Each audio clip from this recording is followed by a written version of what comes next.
당신의 롤모델은 누구입니까? 오늘의 수업 주제입니다.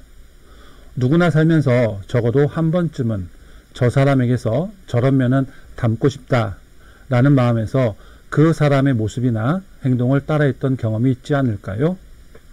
어릴 적에 보았던 TV나 만화책 속의 주인공이었을 수도 있고 지금 가까이 있는 아버지나 형이 그 대상이었을 수도 있습니다. 사람은 누구나 지금 또는 미래에 되고 싶은 이상적인 모습을 내면 속에 갖고 있습니다. 그리고 그 대상을 모방하고 따라하면서 그런 모습을 갖기 위해 노력하지요. 이런 모방학습은 인간이 지닌 원초적인 학습의 한 형태이기도 합니다. 자신이 추구하는 이상향 또는 목적지에 해당하는 자아상을 심리학에서는 영웅이라는 단어를 사용해서 표현하기도 하고 일상생활 속에선 롤모델이라는 단어로 대신하여 사용합니다. 여러분은 어떤 미래상을 갖고 있습니까? 오늘은 그 질문에 대해 생각해 보았으면 합니다. 오늘도 학습자 정보 먼저 입력하고 시작하겠습니다. 아래 아이콘을 눌러 학습자 정보를 입력해 주기 바랍니다. 여러분도 한 번쯤은 봤을 법한 그림이라고 생각되는데 지금 보고 있는 그림은 별이 빛나는 밤이라는 제목의 작품으로 화가 고우가 그린 그림입니다. 아마 세계에서 가장 유명한 화가라는 수식어가 붙어도 이상하지 않은 사람이 고우일 텐데요. 이런 그가 롤 모델로 삼았던 사람이 있었는데 그가 바로 농민화가 밀레였습니다. 밀레는 이삭 줍는 여인들, 만종이라는 작품으로 우리에게 익숙한 화가죠. 우리나라를 대표하는 서민화가 박수근 씨도 자신의 롤 모델로 밀레를 꼽은 바 있습니다. 밀레와 고우의 나이 차이는 39살로 같은 시대를 살았던 사람이었지만 고우는 생전에 밀레를 만난 적이 없습니다. 독학으로 그림을 시작한 고우는 화가 초기에 밀레의 그림을 모사한 목판화를 보고 수십 점의 그림을 베껴 그리며 화면 구성법과 색채를 익혔었죠. 습작기를 지나 어엿한 화가가 된 뒤에도 그리고 자살하기 전까지도 고우는 밀레 그림을 모사한 작품을 많이 남겼다고 합니다. 고우는 밀레를 통해 그림을 배우는 것에 그치지 않고 농민화가라고 불리던 밀레의 노동에 대한 가치관과 예술관까지 닮아가고자 탄광촌 생활까지 했다고 하니 고우에게 밀레는 롤 모델을 넘어 영혼의 스승이었다고도 할 수 있겠습니다.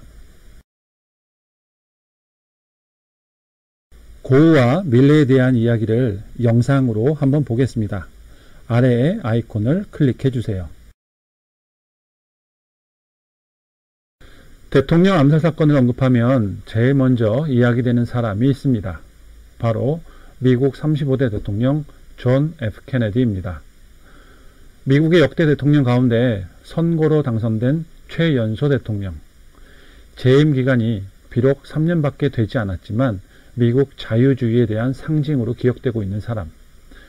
지금까지도 미국이 뽑은 훌륭한 대통령 상위 10명 안에 드는 인물이 바로 존 F. 케네디입니다.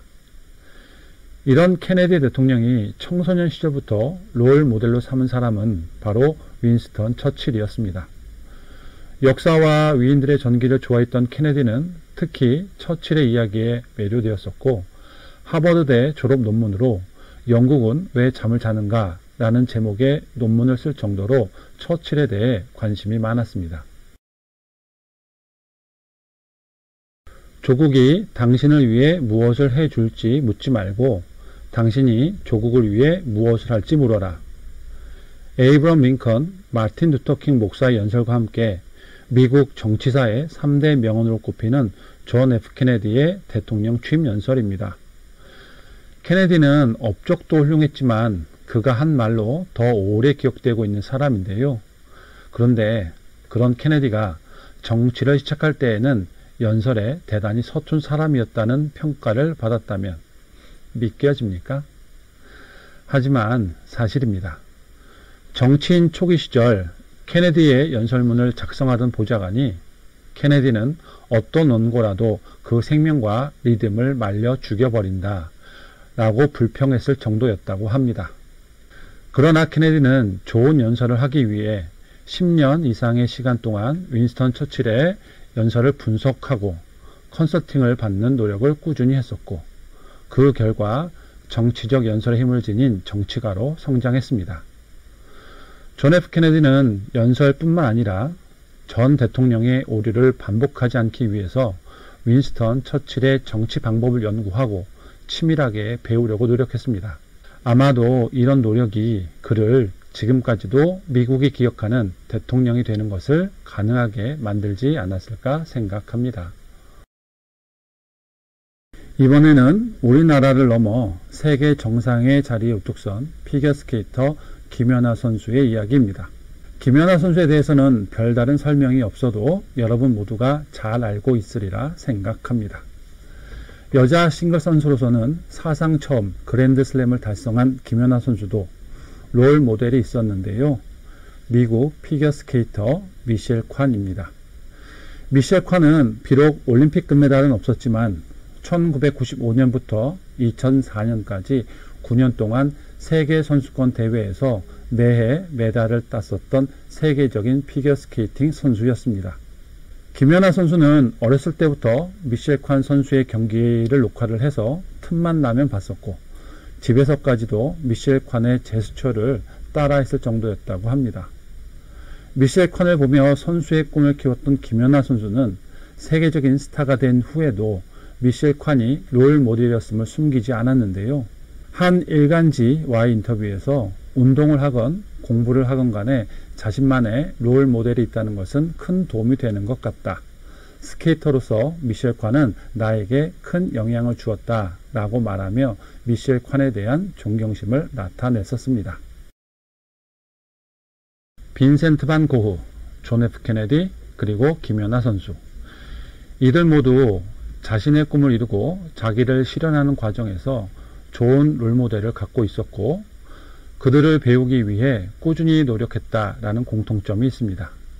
그리고 그들도 다른 사람들의 롤모델이 되었다라는 것도 주목할 만한 공통점이지요.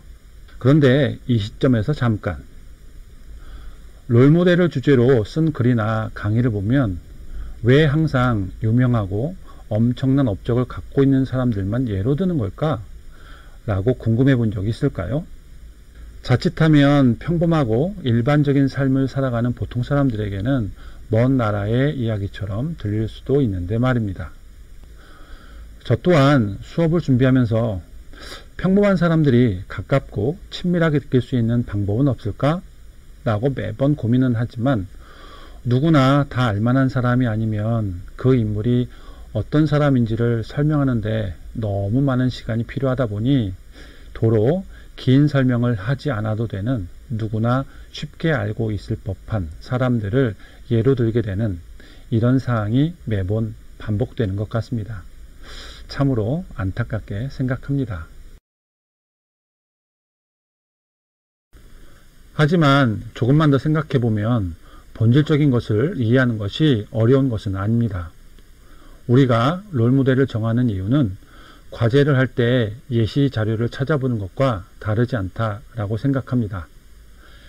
해야 할 과제가 있고 좋은 점수를 받기 위해 본보기가 될 만한 참고 자료를 찾는 것처럼, 지금의 내가 해야 할 일이나 미래의 내가 하고 싶은 역할을 잘 해내기 위해 참고가 될 만한 사람을 찾아보는 것, 그렇게 찾아진 사람이 롤 모델입니다. 역사를 배우는 이유가 똑같은 실수를 되풀이하지 않고 더 가치 있는 선택이 무엇인가를 판단할 수 있는 안목을 키우기 위한 것이라고 합니다. 같은 맥락에서 롤 모델을 선정하고 탐구하는 이유도 한 인물의 일대기를 통해 나의 삶에서 겪지 않아도 되는 시행착오는 최소화하고 더 가치 있는 삶이 무엇이며 어떻게 준비해야 하는가에 대해 배우는 것입니다. 꼭 엄청난 업적을 쌓지 않아도, 전 세계적으로 유명하지 않아도 여러분들이 배우고 싶다거나 닮고 싶은 삶을 살았던 혹은 살아가고 있는 사람이 있다면 그 사람은 롤 모델로서 자격이 충분합니다. 여기 곰돌이 푸우가 자신의 롤모델이라고 말하는 사람이 있습니다. 어떤 사람일까요? 영상 한번 보겠습니다. 아래 아이콘을 클릭해 주세요.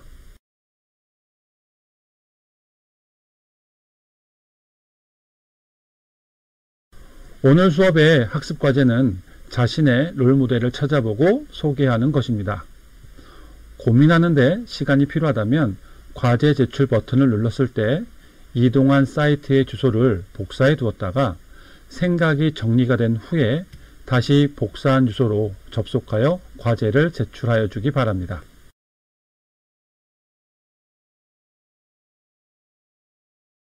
이상으로 5강 역할 모델에 대한 수업을 마치겠습니다. 다음 시간에 다시 만나요.